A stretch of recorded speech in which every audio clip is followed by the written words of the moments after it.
Kalau Habib Rizki wis kenyang dengan fitnah, wis marek. Tapi subhanallah, semakin difitnah semakin terbukti kemuliaannya beliau. Masya Allah. Sampai dikatakan idza aradallahu nasra fadilatin ataha alaihi lisanu hasudi, lisana hasudi. Kalau Allah subhanahu wa ta'ala ingin menjelaskan, ya, ingin menyebarkan keutamaan seseorang, Allah memakai lisan-lisannya orang yang hasud untuk bikin fitnah. Setelah di cross check di ini ternyata nggak seperti itu nanti umat berbalik cinta kepada dia, keutamaannya semakin kelihatan. Ini saya sering ngomong, ini ya Habib, sampai di pertemuan ini cara Allah memperkenalkan ente baru umat manusia. Iya, yang orang tadinya nggak tahu siapa ini, ya yang diopinikan begini, disebutkan begini, ternyata nggak seperti itu. Dan sudah banyak, bukan dulu yang kemakan fitnah, ulama-ulama juga, bukan umat Islam awam kemakan fitnah TV ini. Jadi orang yang akhirnya mestinya dia cintai, dia dukung, dibalik. Sebaliknya orang-orang jahat dikesankan bagus. Ini di akhir zaman ini berita yang paling dipercaya oleh manusia, kata Rasulullah SAW, di akhir zaman berita yang bohong. Dan banyak dajjalun, dajjal. Apa dajjal? Pembohong-pembohong. Jadi kerjaannya goro, berita-berita ini, goro kabeh. Ojo ngrungokno iku, baca Quran, isi karo Quran, hadis iki karo goroe. Ini yang pasti.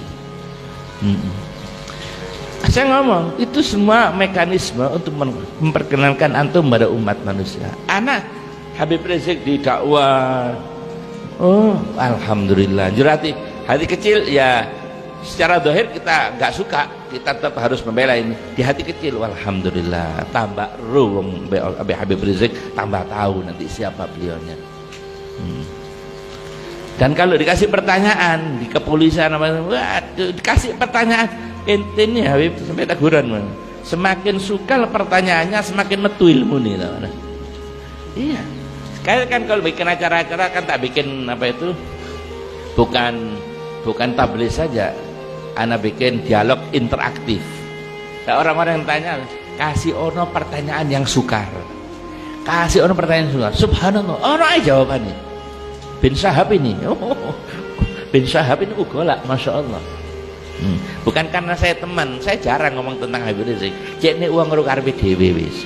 Nah, sekarang orang-orang tadinya nggak seneng, nggak suka, ulama-ulama, jadi habaib kadang-kadang ya ada ngomong apa Habib.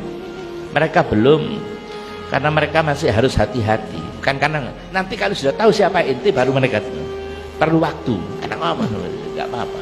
Bukan mereka nggak suka atau benci, enggak, karena mereka belum tahu sebenarnya.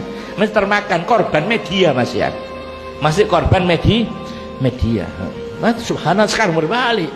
Bukan hanya awamnya, awamnya wis mari 7 juta jempe, sopo wong bisa punya daya tarik bisa mengumpulkan manusia 7 rekor dunia, 7 juta lebih yang hadir dari negara-negara, bukan dari Indonesia, dari luar negeri hadir untuk hadir. 2012 itu luar biasa, nggak pernah terjadi sepanjang sejarah kan. Itu revolusi yang ada di Mesir itu nggak sampai segitu orang kumpul. Hanya saja Habib Rizik ini gak mau pakai kekerasan. Saya yang tahu, saya kumpul, gak mau pakai kekerasan, gak mau.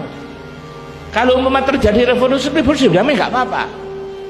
Seperti Soeharto mau mundur dewe, tahu diri, ya gak apa-apa, tanpa harus tembak-tembakan podo-podo wong Islami. Wa ilah suara-suara di atas saya dengar sendiri. Ini tidak ada cara lain kecuali ini harus perang ini, gital. Tidak, konsep gital perang belum bisa diterapkan pada kita di situasi ini. Konsep perang belum bisa diterapkan. Yang ada cuma hisbah, amar ma'ruf nahi mungkar. Walaupun ini hisbah tingkat tinggi, karena yang kita hadapi bukan hanya kemaksiatan, kemungkaran, tapi kezaliman. Karena kalau perang bunuh membunuh ini musuhnya nggak jelas. Kadang di antara orang-orang Islam juga yang masih termakan fitnah.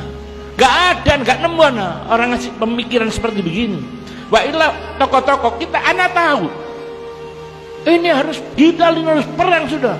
Jangan, bahaya, karena membunuh sesama orang Islam itu tinggi risikonya, nggak bisa, nggak oleh. Kita kata Hebrew hanya boleh antara orang Islam dan orang kafir yang memusuhi orang Islam.